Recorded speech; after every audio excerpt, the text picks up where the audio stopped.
Chapter 16. I Find the Golden Sphere. It was not a pleasant path to Turia that Harold the Tuchuk showed to me, but I followed him. "Can you swim?" he asked. "Yes," I said. Then I inquired, "How is it that you, a Tuchuk, can swim?" I knew a few Tuchuks could, though some had learned in the Cartius. "Learned in Turia," said Harold, "when the public baths were once a slave." The baths of Turia were said to be second only to those of Ar in their luxury. The number of their pools, their temperatures, the scents, and their oils. Each night the baths were emptied and cleaned, and I was one of many who attended to this task, he said. I was only 6 years of age when I was taken to Turia. I did not escape the city for 11 years. He smiled. It cost me my master only 11 copper ton discs, he said, so I think he had no reason to be ill-satisfied with his investment. Were the girls who attended to the baths during the day as beautiful as it is said? I inquired. For the bath girls of Turia are as famous as those of Ar.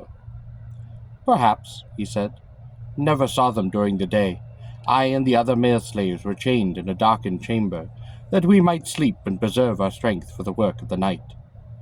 Then he added, sometimes one of the girls, to discipline her, would be thrown amongst us, but we had no way of knowing if she were beautiful or not. How is it, I asked, that you managed to escape? At night, when cleaning the pools, we would be unchained, in order to protect the chain from dampness and rust. We were then only roped together by the neck. I had not been put on the rope until the age of 14, at which time I supposed my master adjudged it wise. Prior to that, I had been free a bit to sport in the pools, before they were drained, and sometimes to run errands for the master of the baths. It was during those years that I learned how to swim, and also became familiar with the streets of Turia. One night in my 17th year, I found myself last man on the rope. I chewed through it, and I ran. I hid by seizing a well rope and descending to the waters below. There was movement in the water at the foot of the well. I dove to the bottom and found a cleft, through which I swam underwater and emerged in a shallow pool. The well's feed basin, I again swam underwater, and this time emerged in a rocky tunnel, through which flowed an underground stream. Fortunately, in most places there were a few inches between the level of the water and the roof of the tunnel. It was very long, and I followed it. Where did you follow it to? I asked. Here, said Harold, pointing to a cut between two rocks, only about 8 inches wide, through which from some underground source a flow of water was emerging, entering and adding to the small stream at which some 4 pasongs from the wagons, Afris and Elizabeth, had often drawn water for the wagon bosque. Not speaking further, Harold, a quiver in his teeth, a rope and a hook upon his belt, squeezed through and disappeared. I followed him, armed with quiver and sword. I do not much care to recall that journey. I am a strong swimmer, but it seemed we must confront and conquer the steady press of flowing water for pasongs, and indeed we did so. At last, at a given point in the tunnel, Harold disappeared beneath the surface, and I followed him. Gasping, we emerged in a tiny basin area, fed by the underground stream. Here Harold disappeared once more under the water, and once more I followed him, and after what seemed to me such an uncomfortably long moment, we emerged again. This time at the bottom of a tile-lined well. It was rather a wide well, perhaps about 15 feet in width. A foot or so above the surface hung a huge, heavy drum, now tipped upon its side. It would contain literally hundreds of gallons of water when filled. 2 ropes led down to the drum, a small rope to control its filling, and a large one to support its weight. The large rope, incidentally, was a core of chain, The rope itself, existing primarily to protect the chain, is treated with a waterproof glue made from the skins, bones, and hoofs of the bosk, secured by trade with the wagon peoples. Even so, the rope and chain must still be replaced twice a year. I judged that the top of the well might lie 800 or 900 feet even above us. I heard Harold's voice in the darkness. It sounded hollow against the tiled walls and above the water. "The tiles must be periodically inspected," he said, "and for this, there are 4 knots in the rope." I breathed a sigh of relief. It is one thing to descend a long rope, and quite another, even in the lesser gravity of Gor, to climb one particularly as long as that which I now saw dimly above me. The foot knots were done with subsidiary rope, but worked into the fiber of the main rope and glued over so as to be almost one with it. They were spaced about every 10 feet upon the rope. Still, even when resting periodically, the climb was a tiring and exhausting one. More disturbing to me was the prospect of bringing the golden sphere down the rope, under the water, and back through the underground stream, to the place where we had embarked upon this adventure. Also, I was not clear how Harold, supposing him to be successful in his shopping amongst the ferns and flowers of Saffra's pleasure garden, intended to conduct his squirming prize among this unscenic, difficult, and improbable route. Being an inquisitive chap, I asked him about it, and some 200 or 300 feet up the rope, "In escaping," he informed me, "we shall steal 2 tarns and make away." "Ah, I am pleased," I said, "to see that you have a plan." "Of course," he said, "I am Tachuk." "Have you ever ridden a tarn before?" I asked him. "No," he said, still climbing somewhere above me.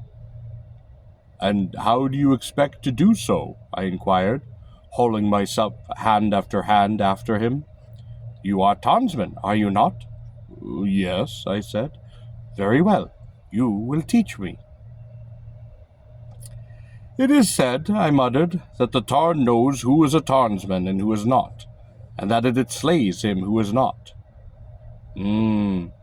"Then," said Harold, "I must deceive it." "How do you expect to do that?" I asked. "It will be easy," said Harold. "I am Tachuk." I considered lowering myself back down the rope, returning to the wagons for a bottle of paga. Surely tomorrow would be as preposterous a day as any for this mission. Yet I did not care to pursue again that underground stream, nor particularly on some new trip to Turia to swim once more against it. It is one thing to roll about in a public bath, or splash about in some pool, or to swim in a stream. It is quite another to struggle for pasongs against a current in a tunnel channel, with only a few inches between the water and the roof of the tunnel. "It would be worth the courage, Scar," said Harold from above. "Don't you think so?" "What?" I asked. "Stealing a wench from the house of Safar, and returning upon a stolen tarn." "Most undoubtedly," I grumbled. I found myself wondering if the Tachuks had an idiocy scar. If so, I might have nominated this young man, hoisting himself up the rope above me, as a candidate for that distinction. Yet, in spite of my better judgment, I found myself somehow admiring this confident young fellow. I suspected that if anyone could manage the madness upon his mind, it would surely be he, or someone such as he, someone quiet as courageous, or maybe as daft. On the other hand, I reminded myself, my own probabilities of success and survival were hardly any better than him, and yet here I was, his critic, climbing up the drum rope, wet, cold, puking, a stranger to the city of Turia, intending to steal an object, the egg of a priest-king, which was undoubtedly by now as well guarded as the homestone of the very city itself. I decided then that I would nominate both Harold and myself for an idiocy scar, and let the Tachuks take their pick.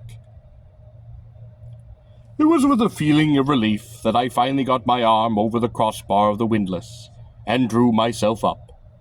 Harold had already taken up a position and looking about. Near the edge of the well, the Turian wells incidentally have no raised wall, but are, save for a rim of about 2 inches in height, flat with the level. I joined Harold, and we were in an enclosed well yard, surrounded by walls of about 16 feet in height, with a defender's catwalk about the inside.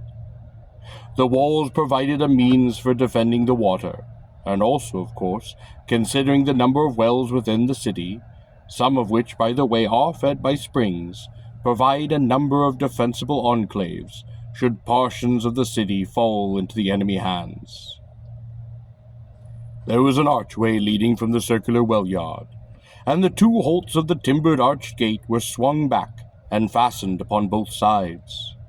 It was necessary only to walk through the archway, and find ourselves on one of the streets of Turia. I had not expected the entry to the city to be so easy, so to speak. "The last time I was here," said Harold, "was over 5 years ago." "Is it far to the house of Safrar?" I asked. "Rather far," he said, "but streets are dark." "Good," I said. "Then let us be upon our way." I was chilly in the spring night, and my clothes, of course, were soaked. Harold did not seem to notice or mind his inconvenience. The Tchuks, to my irritation, tended upon the whole not to notice or mind such things. I was pleased, though, that the streets were dark, and that the way was long.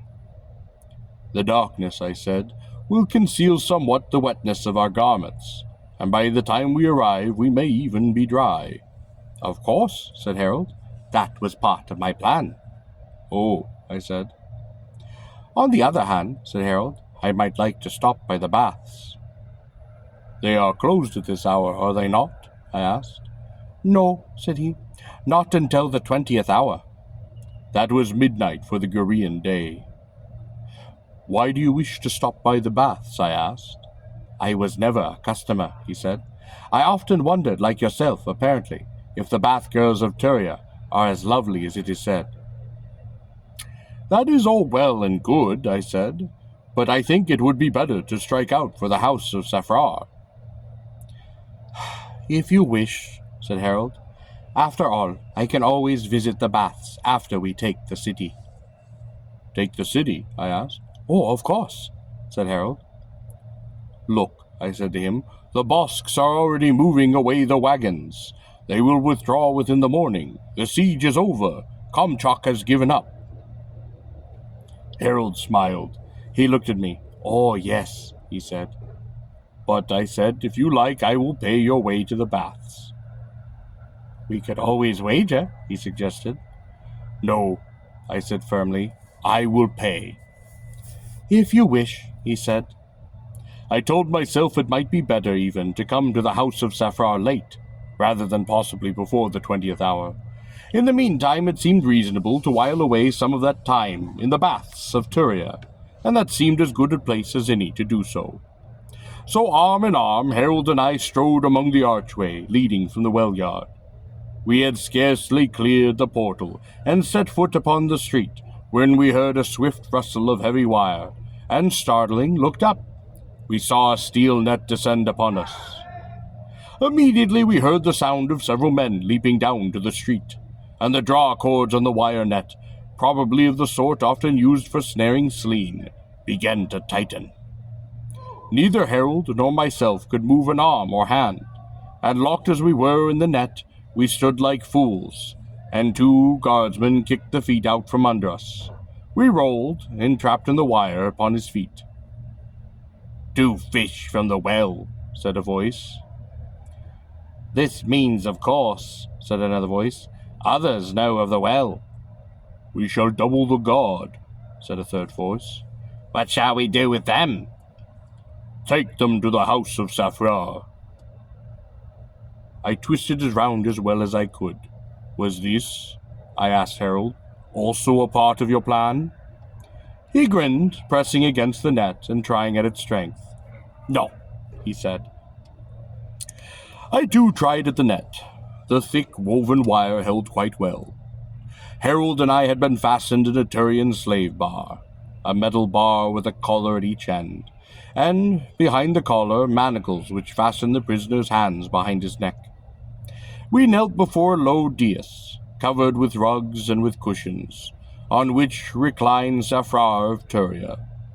The merchant wore his pleasure robes of white and gold, and his sandals too were of white leather, bound with the golden strap. His toenails, as well as the nails of his hands, were carmine in color, and his small fat hands moved with delight as he observed us. The golden drops above his eyes rose and fell. He was smiling, and I could see the tips of the golden teeth, which I had first noticed upon the night of the banquet. Beside of him, on each side, cross-legged, sat a warrior. The warrior upon his right wore a robe, much as one might when emerging from the baths. His head was covered by a hood, such as is worn by members of the clan of the torturers. He was toying with a Paravashi quiver.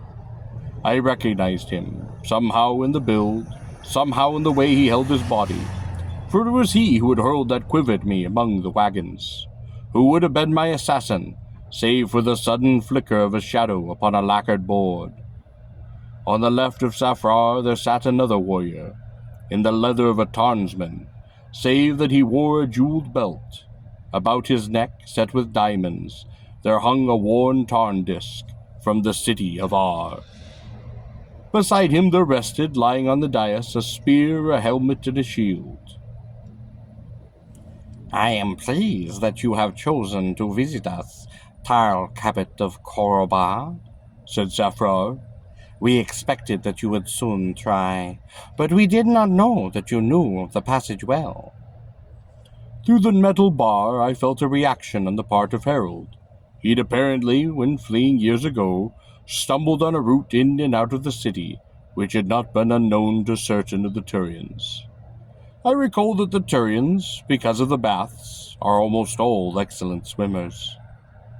The fact that the man with the Paravashi quiver wore the robe now seemed to be significant. "Ah, friend," said Safrar, gesturing to his right, "with the hood preceded you tonight in the passage well. Since we have been in touch with him, and have informed him of the well, we deemed it wise to mount a guard nearby, fortunately as it seems." "Who is the traitor to the wagon peoples?" asked Harold. The man in the hood stiffened. "Of course," said Harold. "I see. Now the quiver he is Paravashi. Most naturally." The man's hand went white upon the quiver.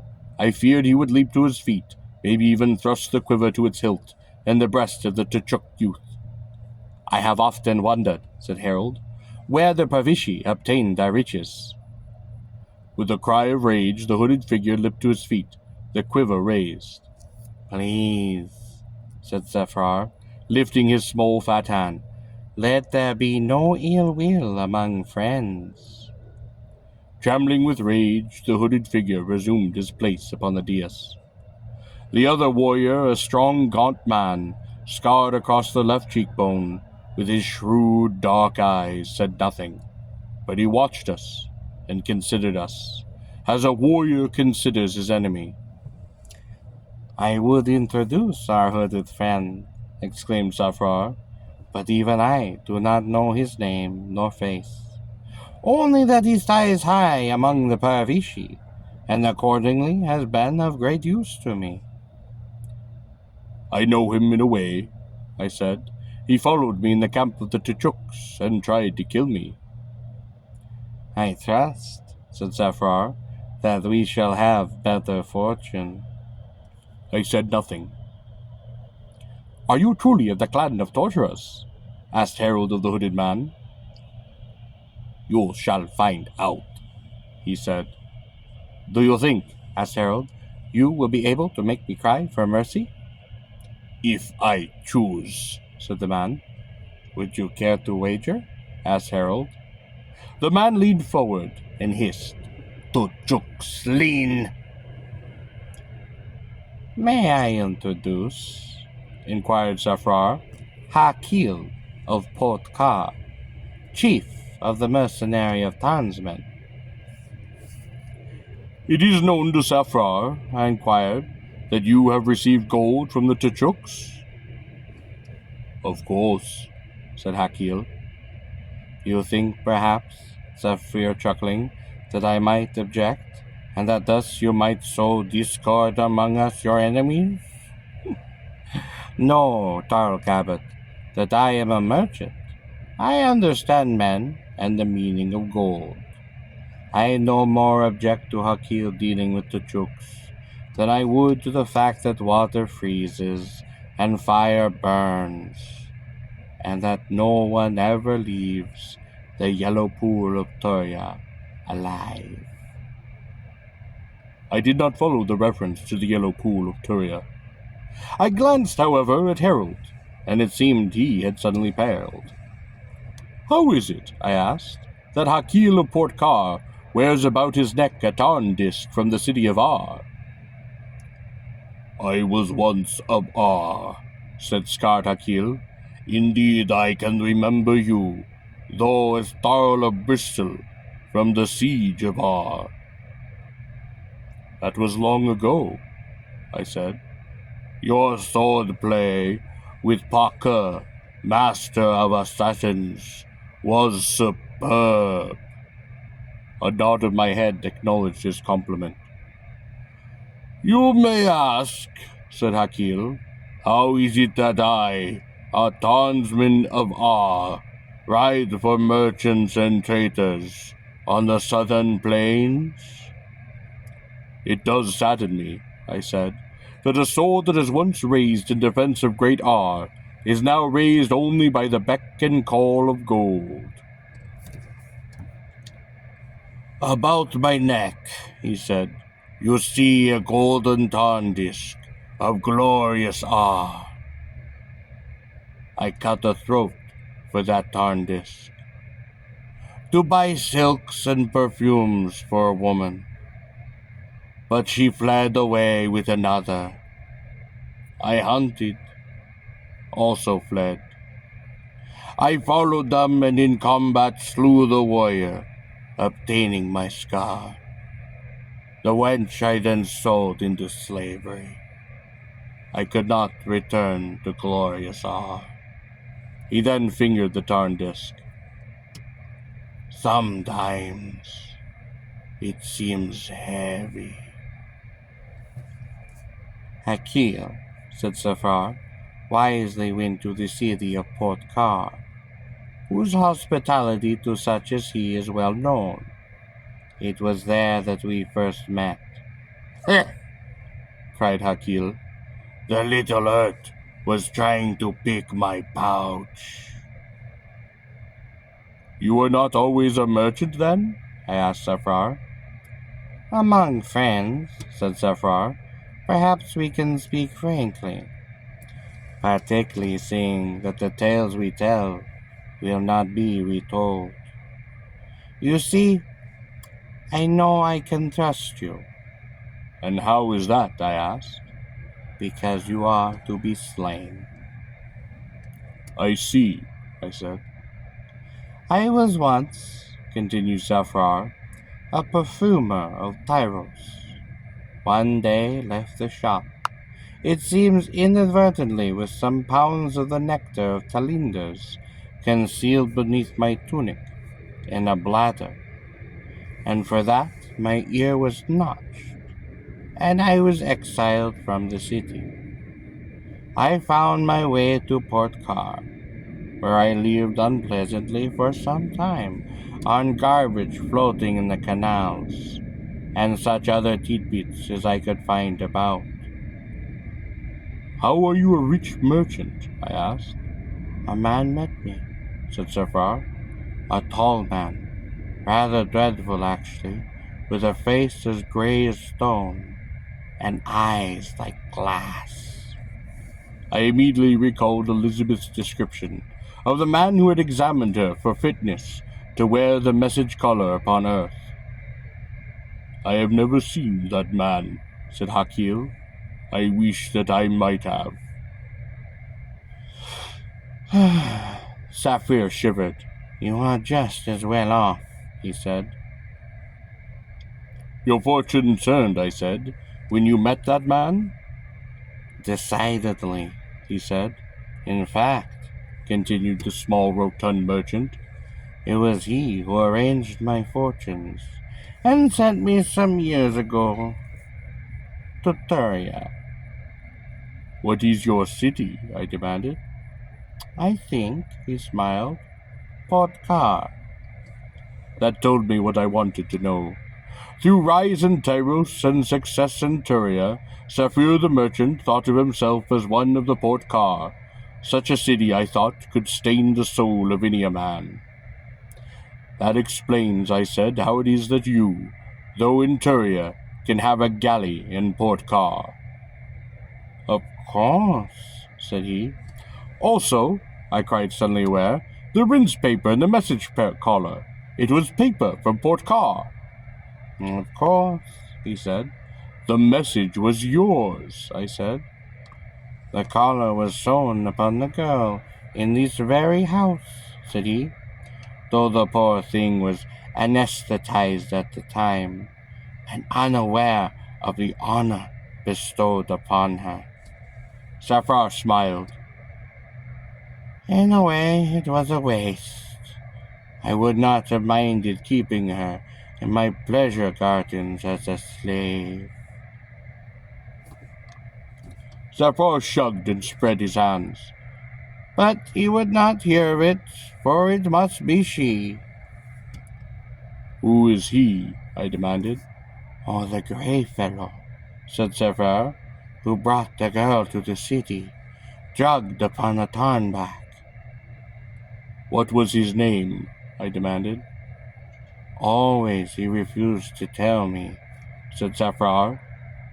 So what did you call him? I asked. Master, said Saphar, for he paid well. Fat little slave, said Harold. Saphar took no offense, but arranged his robes and smiled. He paid well. Why, I asked, did he not permit you to keep the girl as a slave? She spoke a barbarous tongue, said Saphar. Like yourself, apparently. The plan was, it seems, the message would be read, then the Tooks would then use the girl to find you, and when they had, they would kill you. They did not do so. No, I said. It matters not now, said Saphar, and I wondered what death he might have in mind for me. How was it, I asked, that you, who have never seen me, knew of me and spoke my name upon the banquet? You have been well described to me by the grey fellow, said Saphar. Also, I was certain there could not have been two among the Tooks with hair such as yours. I bristled slightly. For no rational reason, I am sometimes angered when enemies or strangers speak of my hair.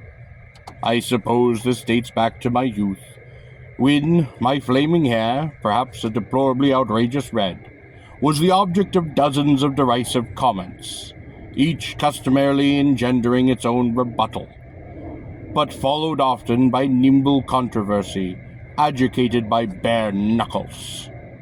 I recalled with a certain amount of satisfaction, even in the house of Saphar, that I had managed to resolve most of those in my favor. My aunt used to examine my knuckles every evening, and when they were skinned, which was not seldom, I trooped away to bed with honor rather than with supper. It was an amusement on my part, said Saphir, to speak your name at that time, to see what you would do, to give you something, so to speak, to stir into your wine. It was a Turian saying. They used wines in which, as a matter of fact, things could and were, upon occasion, stirred, mostly spices and sugars. Let us kill him, said the Paravashi. No one has spoken to you, slave, remarked Harold. Let me have this one, begged the Paravashi of Saphar, pointing the tip of his quiver at Harold. Perhaps, said Saphar. Then the little merchant stood up, clapped his hands twice. and from side a portal which had been concealed behind a hanging. 2 men-at-arms came forth, followed by 2 others. The first 2 carried a platform draped in purple. Upon this platform, nestled in the folds of the purple, I saw the object of my quest, which I had come so far to find, and that for which I had risked and apparently lost my life. The golden sphere. It was clearly an egg. Its longest axis was apparently 18 inches. It was at its widest point a foot thick. "You are cruel to show it to him," said Hakil. "And he has come so far, and risked so much," said Safar. "Surely he is entitled to a glimpse of our precious prize." "Kudutuchik was killed for it," I said. "Oh, many more than just he. Perhaps in the end even more will die." "Do you know what it is?" I asked. "No, but I know it is important to the priest kings." He stood up and went to the egg, lighting a finger upon it. "Why, though? I have no idea. It is not truly of gold." "It appears to be an egg," said Hakil. "Yes.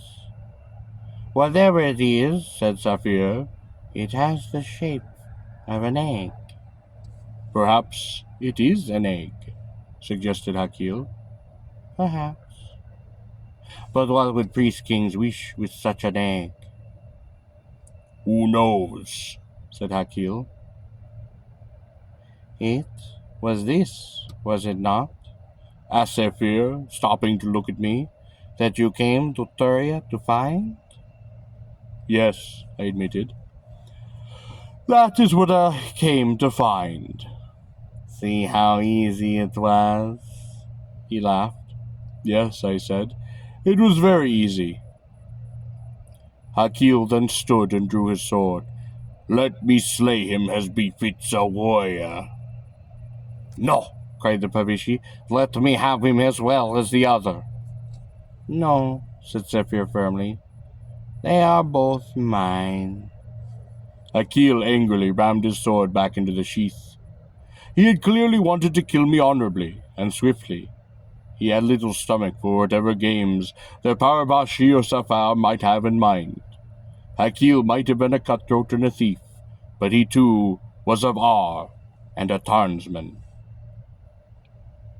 "You have secured the object?" I inquired, "to give it to the Grey Man?" "Yes," said Safar. "You will then return it to Priest Kings?" I asked innocently. "I do not know what he will do with it," said Safar. "As long as I receive my gold, the gold will perhaps make me the richest man upon Gor. I do not care." "If the egg is injured," I said, "the Priest Kings might be angry." "For all I know, the man is a Priest King. How else would he dare to use the name of Priest Kings upon the message in the message collar?" I knew, of course, that the man was not a Priest King, but I could not see that Sapphire had no idea who he was or for whom, if anything, he was working. I was confident that the man was the same as he who had brought Elizabeth Cardwell to this world, he who had seen her upon New York, and decided she would play her role in his perilous sports, and that thus he had at his disposal advanced technology, certainly to the level at least of spaceflight. I did not know, of course, that the technology at his disposal was his own, or that of his kind, or for it even furnished by others, unknown and not seen, who had their own stake in these games of 2 worlds, perhaps more. He might well be, and I suppose it true, merely an agent, but for whom or for what? Something that would challenge even the Priest Kings. But it must be, something that feared Priest Kings, or would naturally have struck upon this world, or Earth, something that wanted Priest Kings to die with that one world, or maybe in the 2, or perhaps even the system of our sun. Maybe all of it would be freed for their taking. How did the gray man know where the golden sphere was? I asked. He said once, said Zephyr, that he was told. By whom? I asked. I know not, said Zephyr. You know no more? No, said Zephyr. And I speculated. The others, those of power, those not priest-kings, must to some extent understand or sense the politics, the needs and policies of the remote denizens of the Sadar. They were probably not altogether unaware of the business of priest-kings, particularly not now, following the recent war of the priest-kings, after which many humans had escaped the palace of the priest-kings and now wandered free. If it scoffed at and scorned for the tales they might bear, possibly from these, or from the spies or traitors in the nest itself, the others had learned. The others, I was sure, would neither jeer nor scoff at the stories told by the vagabonds of the priest-kings.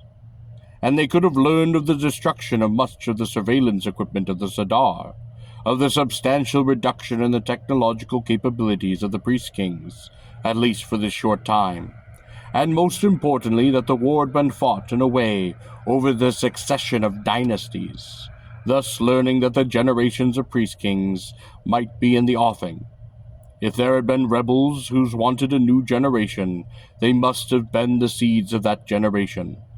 But in a place of priest-kings, there is only one bearer of the young, the mother, and she had died shortly before the war. Thus the others might well infer that there was one or more concealed eggs, hidden away, which must now be secured that the new generation might be inaugurated, but hidden away quite possibly not in the place of the priest-kings itself, but elsewhere, out of the home of priest-kings, even beyond the Black Sadar itself. They might have learned as well that I had been in the War of the Priest-Kings, a lieutenant to Misk, the fifth-born, chief of the rebels, and that I had now made my way to the southern plains, to the land of the wagon peoples. It would not then have required great intelligence to suspect that I might have come to fetch the egg or eggs of the priest-kings.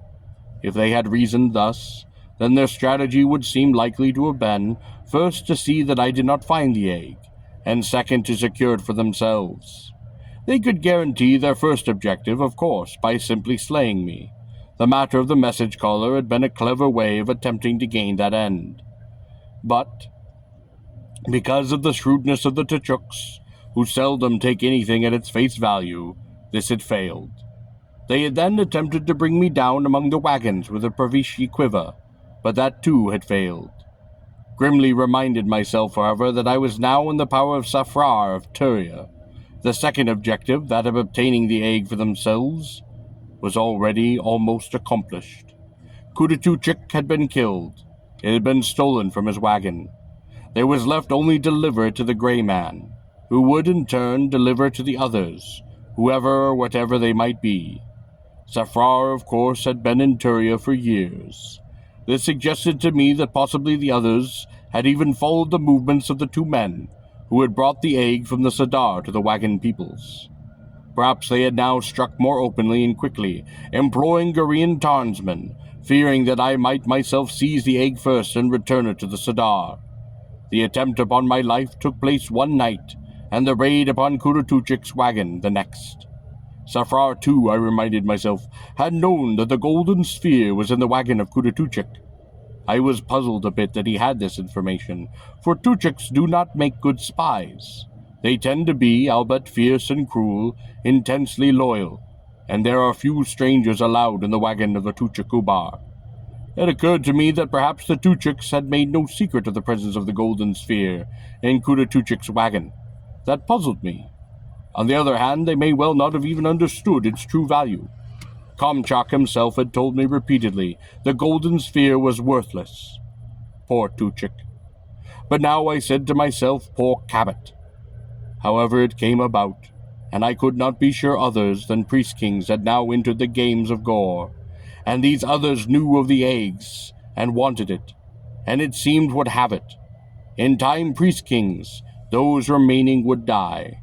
Their weapons and devices would rust and crumble within the Sadar, and then one day, like the pirates of Port Car, in their long galleys, unannounced and unexpected, others would cross the seas of space.